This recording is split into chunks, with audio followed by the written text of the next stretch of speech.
Next, from the state capitol, as the legislature wrapped up its fall veto session, we talk one-on-one with the new House Republican leader, Jim Durkin. We get his thoughts on leadership, his working relationship with House Speaker Madigan, and hear why he's encouraged a deal to reform the state's pension systems may still happen before Christmas. This runs about 35 minutes. Jim Durkin, thanks for joining us again on the Illinois Channel. My pleasure. Thanks, Terry. Congratulations on being the new leader of the House Republicans. Thank you very much. Let's begin just for a moment. For those who don't know too much about you, you were actually in the House. You were first elected, I believe, in 1994 and spent about, what, 6 years or so, or well, 7? I spent, it would be 6 years. I spent representing the old 44th District from 1995 through 2002. And I was there for that one brief moment where the House Republicans were the majority party and Lee Daniels was the Speaker of the House. That's right. And then in 2002, you ran for the U.S. Senate against Durbin. And so we had Durkin and Durbin. D-U-R-B-I-N. Which is always kind of fun. Yeah, I'm reminded of that often. So. But anyway, you after a 2-year hiatus, you came back, and now you are the House Republican leader, replacing Tom Cross. Why did you want to be the leader? Why did you seek the office?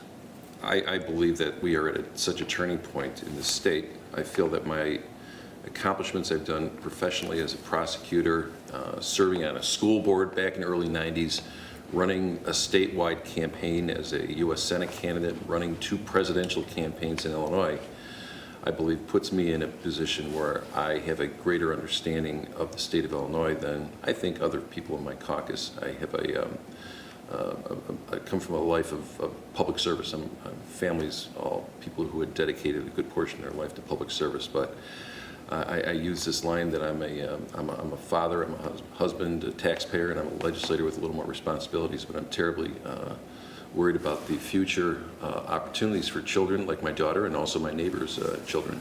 But I believe that I have the ability to make good, strong policy statements, which I think I've done a very good job at.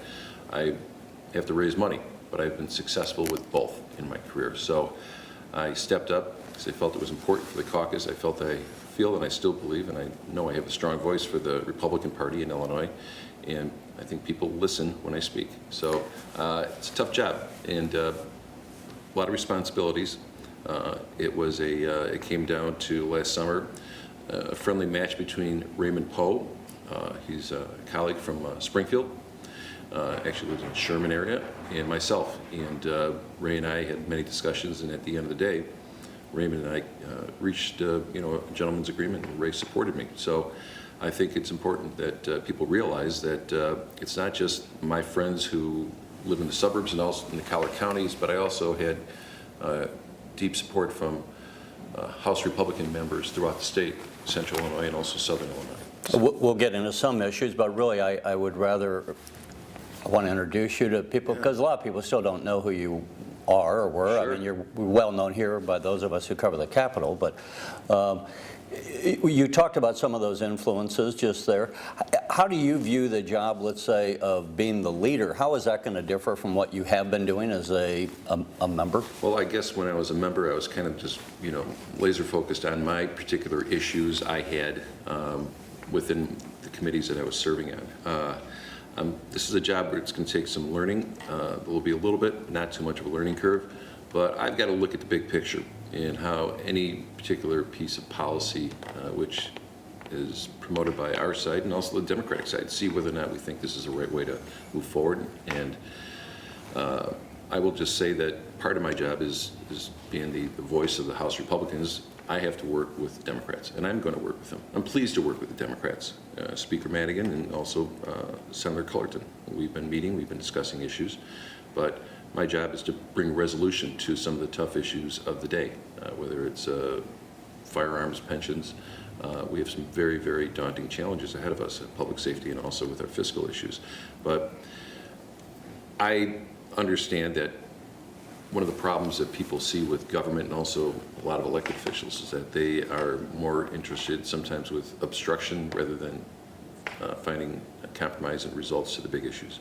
I come from a belief that I was sent down to Springfield to get the job done, to produce results. I consider myself a task-driven person. It goes back to my days when I was a county prosecutor. And I feel that the issues that we have right now really transcend politics. That's why I meet with the Speaker, the President of the Senate, the Senate Minority Leader over pensions. We've been meeting the last few weeks. We're making good progress. But I've told people that my job is not to be a person who's going to obstruct. I've had some people say, you know, are you going to come down there, you're going to duke it out with the Speaker? I said, no, I'm ready to work with them. I will work with the Democrats to get the issues done. What happens in the state capitol is different than what's going to happen during the campaign cycle. But the fact of the matter is, people want results. They're tired of the partisan bickering that goes on in Washington and also in Springfield. So I'm committed to resolving the biggest issues of the day, working in conjunction with the Speaker of the House, if I believe it's the right thing to do for our caucus and ultimately right for the taxpayers. I was going to say, those of us who follow politics, whether in the Capitol or just out or across Illinois, know that often say that Speaker Madigan is an unusually powerful member of government, and that often people would say, or many people would say, he's even more powerful than the governor of Illinois, the longest-serving House Speaker in, I believe, U.S. history. Your relationship with him didn't start the day that you became the Republican leader. What kind of a working relationship did you have with Speaker Madigan? And I would say that I've had a cordial, respectful relationship with the Speaker since I began in the legislature in the 90s. He asked me to serve on a very important committee in the late 90s. I was a little surprised. There was a crisis of confidence within our criminal justice system. There were a number of men who had been sentenced to death, and the Supreme Court had reversed a number of their cases, and there were large exposés which highlighted flaws within our criminal justice system. It was a very tense time in Springfield. He asked me, as a minority Republican, to chair a committee on, it was called prosecutorial misconduct. I didn't like the name of it, but the fact is my job was to look into these cases and the situations which caused error in these courtrooms and on the most serious of cases, and see whether or not we can find and formulate good public policy that's going to ensure that the criminal justice system is a truth-seeking system and not a system about just getting results. It's about getting a win, getting a guilty verdict. So I spent 2 years on that, and the Speaker made me the chairman of a committee. I worked with him and his staff, and I believe and I know we produced a pretty good result, which ultimately was many of the considerations which I passed out of the House were adopted by the Senate and also by the Supreme Court within a few years. I had left the legislature around that time, but I think at that point the Speaker understood that I'm a person who's fair, somebody who's not afraid to roll up his sleeves and to work hard, and I believe he respects me. So the other issue that I know that I worked with the Democrats on, and I think that we worked quite well together, and that was the horrible issue regarding the impeachment of Governor Blagojevich. I was selected to be the ranking Republican on the impeachment committee, but I worked quite well with Majority Leader Curry and the Speaker's staff to run a very difficult situation. And I think people were saying, let's just impeach this guy, let's just get rid of him. I said, we've got to be aware of the Constitution. We have a process we need to abide by, and we're also going to have a lot of people watching this. I wanted to make sure that make sure that the governor had an opportunity to avail himself to process that we had before the committee, and we spent a lot of time working on what we felt. Did you work closely with Madigan at that point, or was it more David Ellis? It was Majority Leader Curry and David Ellis, but they were speaking, for Mr. Madigan. Obviously, we've seen it over the last 10 years, a lot of history, the rise of Obama, the impeachment of Blagojevich first time, the crisis in pensions, which still hangs over us. And before we get into some of the, and just as we tape this, just this week we passed another major piece of legislation, the gay marriage bill. But when you were first elected and you came to office, you're going to have to represent a whole host of issues as we discussed. But every member is going to come with some burning issue. What are your burning issues? What is it that you wanted to champion and would still, as an individual lawmaker, want to champion? Is it criminal justice? Is it pensions, economic? What? I would say that... let me see if you can wrap into that. I'm sorry, but I was going to say, you know, we have both people who are social conservatives, economic conservatives. First of all, I don't know if you consider yourself a conservative or not. How do you characterize yourself, and what are those core beliefs that you have? Well, it's kind of a loaded question, isn't it? You know, I'm a fiscal conservative, but I think that I take a pretty strong line on taxes, and I've opposed every tax increase. I'm pro-job growth, so I'm clearly a fiscal conservative. I would say that on any other issue, it depends on the issue. I can be conservative on some other issues and moderate on others. I come from the suburbs, in the west suburbs of Cook County. It's probably more moderate in that area than it is in certain parts of downstate Illinois.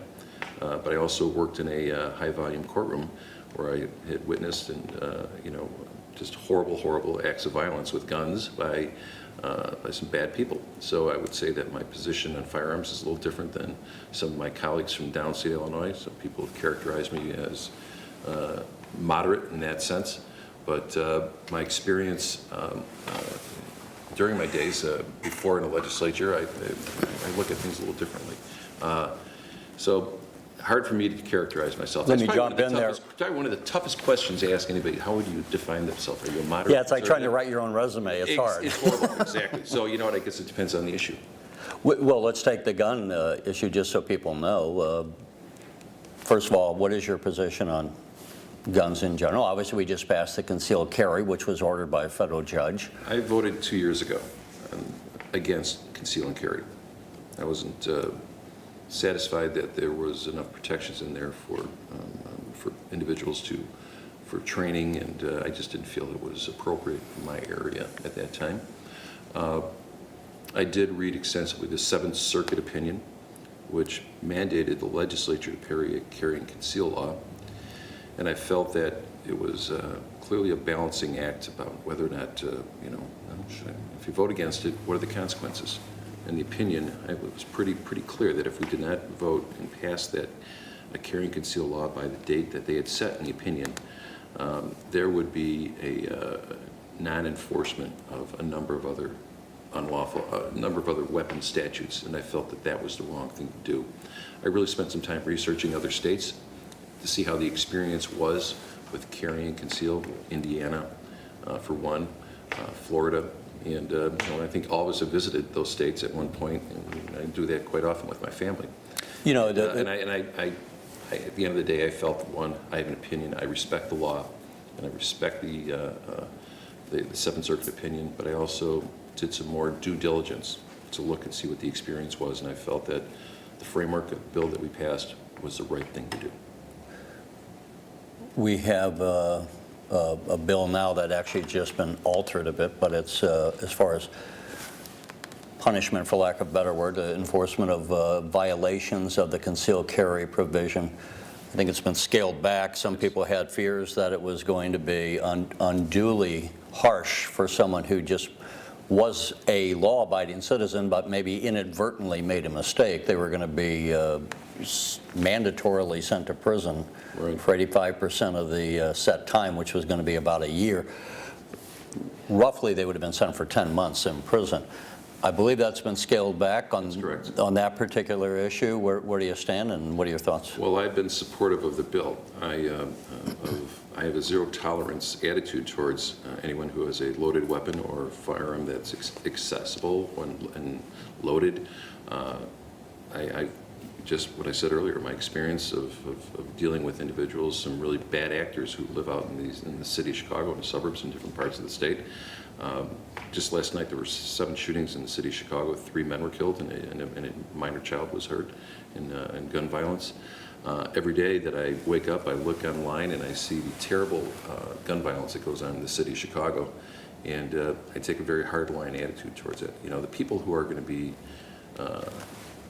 I think that would have the exposure on this type of bill I would say 99.9% of them are thugs, gang members, drug dealers, and people really have some, bad motivation. And I will say that all those individuals who have a firearm and it's loaded, it's not for defensive purposes. So I know the group of individuals that is being targeted. I support it. I plan to speak on the floor today if it is going to be called for a vote. It's tough, but the fact is what's going on in Chicago, the Metro East area, Aurora, it's not just Chicago, it's throughout the state of Illinois where gun violence is continuing to increase. We're just going to have to get tougher on it, and I'm prepared to do that. As I noted earlier, we had the gay marriage bill come up. That is, to me, one of those pieces of legislation. It's not the norm. There's an awful lot of bills. In fact, having covered Congress, the interesting thing is we sometimes think state lawmakers are almost like the farm team for Congress, but here in Illinois, you have to take far more votes than you would if you were a member of Congress. Certainly. A lot of those are, let's say, perfunctory bills, but you have a bill like this gay marriage, and the death penalty, elimination of the death penalty was another one. You know they're historic, they really stand out. How as a leader do you, and it's interesting, you just having become leader, you had one of these historic bills, your first legislative session. What do you do, what do you say to your members? Is that a conscience vote? And what other votes are there going to be where, as a leader, you go to a junior member and say, we need you to vote with the party on this? How do you determine what's what on that? Again, it's any given issue, we have to think about is this a party position? Is this an individual position which you really need to understand your district and vote your district and vote your conscience? On marriage, I told my members that, we had vetted this extensively last spring. And I think I know where everybody stood, but I didn't think it was a position that the party needed to take. We had difference of opinions within our caucus, but we're grown men and women. We're down here to make decisions what's best for us and also our district. So I respected both sides of the argument. And I think that what was important, I just wanted to make sure that during the debate, that it was a dignified and respectful debate. But I want to make sure that people understand that we need to respect the opinions of those who disagree with us on any one position. And on this particular issue, a very emotional issue, one that is very personal for a number of individuals and some of my friends on the Democratic side who are gay and lesbians. It was very personal for them. But it's a major policy statement that was made by the legislature a few days ago. But this is an issue that I believe was not the type where it is one which we take a caucus position on. We traditionally do not take caucus positions on social issues. And I think it's important that every one of us just has to understand what is the right vote for them, how is it going to play out in 1 year, 5 years, 10 years. It's up to them. But again, I go back to what I said earlier. We're grown men and women. We need to make our own decisions on that. Let's get in just to some of the other issues. I think the big one overhanging everything right now fiscally is the pension issue. Nothing has been done. For those who follow, the governor back in July momentarily canceled the paychecks of lawmakers until they did something. Well, here it is. Nothing will have been done by the end of the year. Not so true. As far as voting on a reform, what is being done, and when would you care to guess that something will be passed that might reform it? I can tell you that since September, I've had discussions with the Speaker and also Leader Radonio about where we think we're going with the pension bill. We've gone through a number of scenarios, but at the same time, we were kind of watching what the conference committee was, what type of work they were doing. I will say that this will be probably the most important vote we take in many years when we get there. There is so much at stake. It's not just about reforming our systems. It's about restoring the credit rating for the state of Illinois. It's also giving confidence to the business community that the legislature is prepared to take care of a major fiscal issue. It's not, and I use this example also.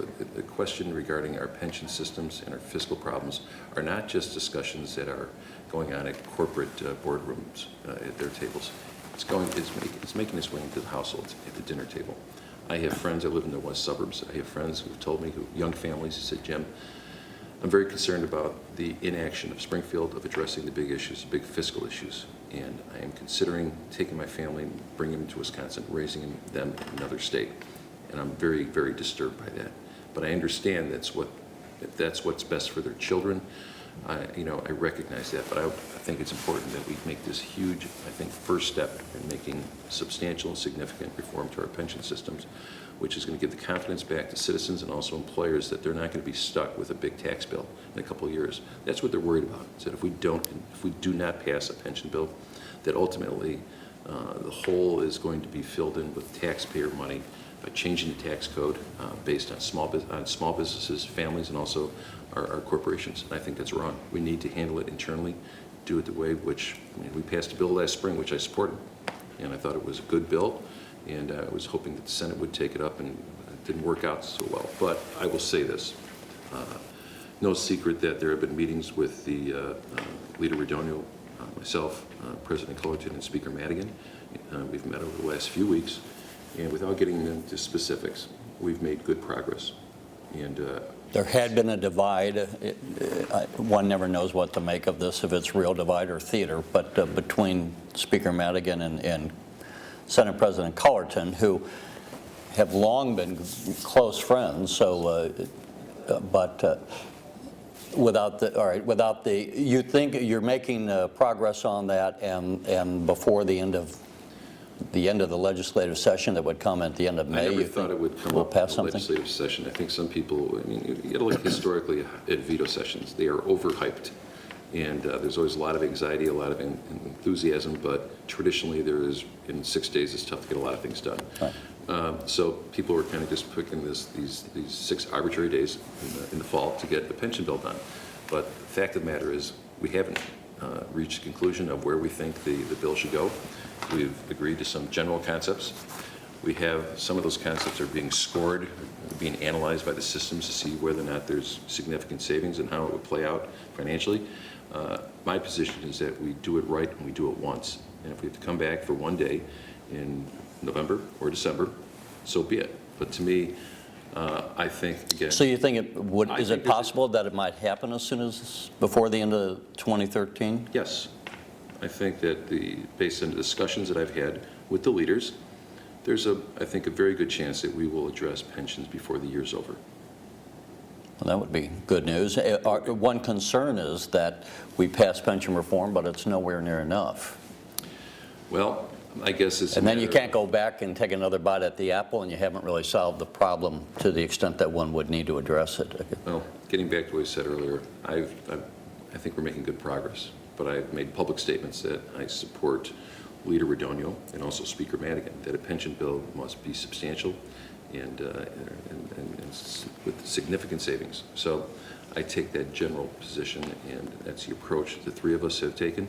I know President Cullerton's been working very hard with this, and is also, I think, is dedicated towards getting a good pension bill done as well. But again, I'll use the magic words. We're making good progress.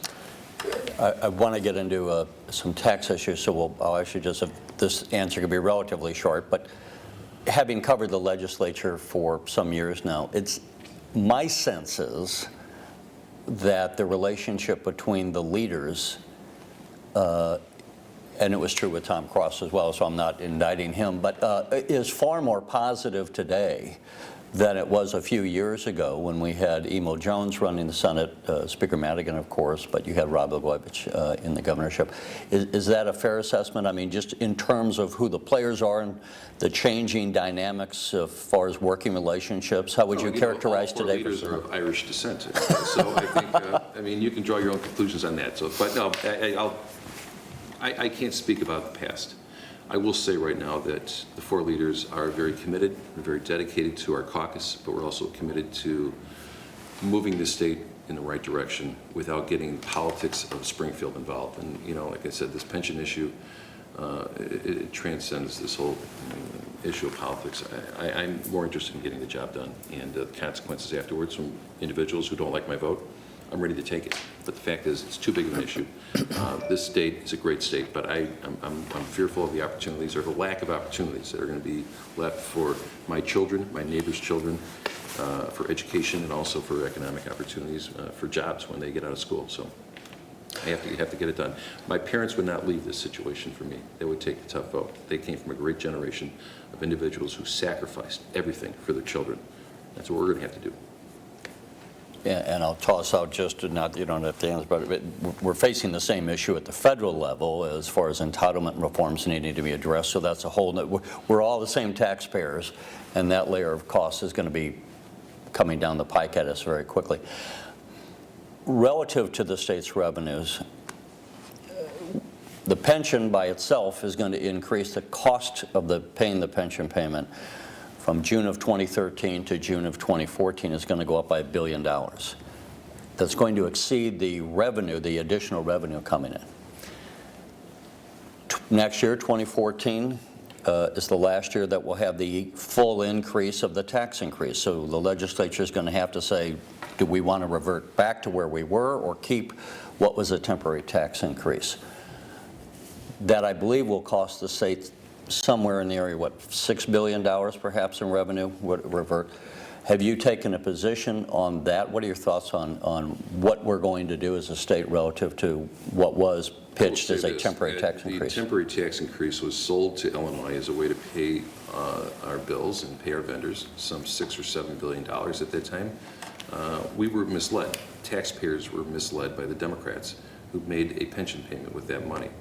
So my position and our caucus feels very strong that we will not support the extension of the taxes. We will not support a restructuring of the Constitution with respect to how we tax. There is a move by a number of Democrats to change the tax code from a flat tax to a graduated, they call it a fair tax, I call it an unfair tax.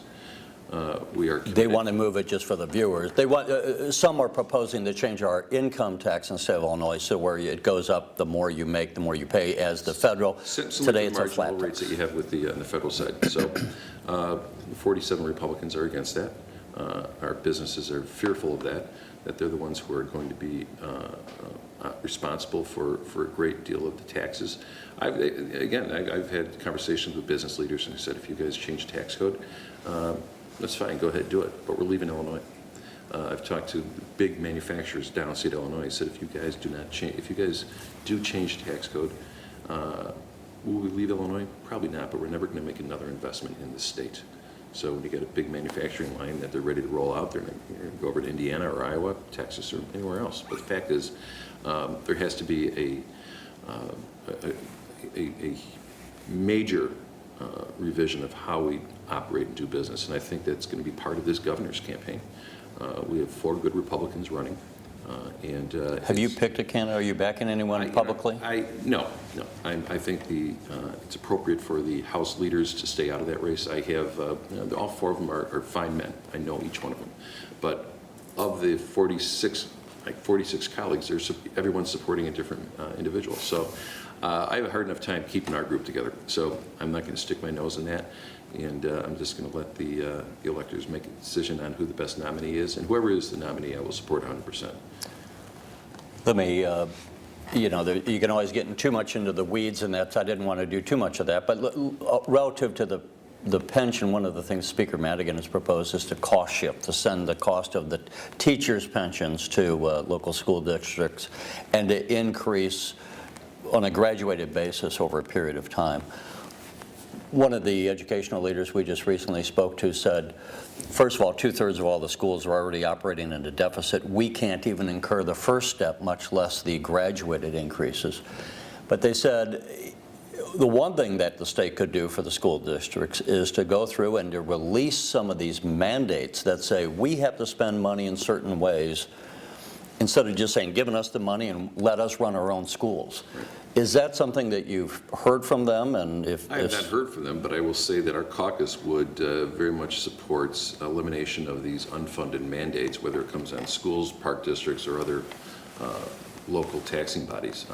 I'd be very supportive of working with the education community and also the Democrats to find a way in which we can, ease some of the strains that they have financially based on, I think, some pretty rigid, probably well-intended but unintended consequences of a number of years of passing laws regarding education. So that's something which I would gladly think is it's wise, something we should continue to strive for. But with respect to this shift, glad to talk about it if they're going to change the school aid formula. I live in the suburbs and we are shortchanged. And our schools, probably 95% of their operating budget comes from our local property taxes. But the fact is, I don't think it's fair the way that the education money is distributed in Illinois, with a greater emphasis on Chicago and I think collar counties, where the suburbs and downstate, I think, are shortchanged. So, if they want to talk about a local shift, we'll talk about it. But you also have to include a fair distribution of tax money that goes to public education. Just before we close out, we're obviously going into an election year. You're in the minority. Right. One of your jobs is to get in to be the speaker, be the majority. What are some of the major issues that you think Republicans in the State House will run on in 2014, and what do you assess your odds of taking the majority? Well, let's put it this way. We've got a playbook, and we're going to, we're not going to show our signals too soon. But I think the biggest issue is, do you trust the majority party with another term and running the show? Have the voters in Illinois, the businesses, the taxpayers, the job creators, do they feel any better right now about the state of Illinois than they did 10 years ago? And they shouldn't. We need to have a strong voice, and we need to be able to have a message that's going to resonate not only through the businesses, but also that makes people think at home that, there's an alternative. Republicans have a plan, they have an alternative, and it's going to be about government spending, by the wise use of taxpayers' dollars. But we want to make sure that we're not taxing people out of their homes and taxing businesses out of the state of Illinois. So it's really going to come down to a distinction between the fiscal policies of the Democrats and the Republicans. A lot of it will be driven by our governor nominee, and that clearly will be the central issue of the campaign.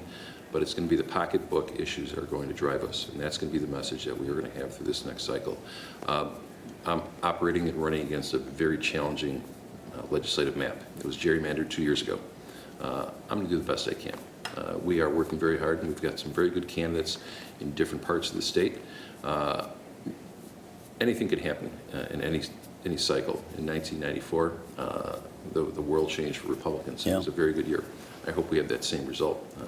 I think that there's some indicators that it could be a good year for Republicans nationally. I think things in Washington are not turning out the way that the administration had hoped, but I also think that could, there's some trickle down that will benefit us. But most important thing for us at this moment in early November is to make sure that we've got competitive candidates ready to file their petitions in December, and I'm going to go out and raise a lot of money too. All right, and I'll do the best I can. We'll just see what happens on election night. Republican leader Jim Durkin, we appreciate you taking the time to talk with us. Thanks, Jerry. Thank you.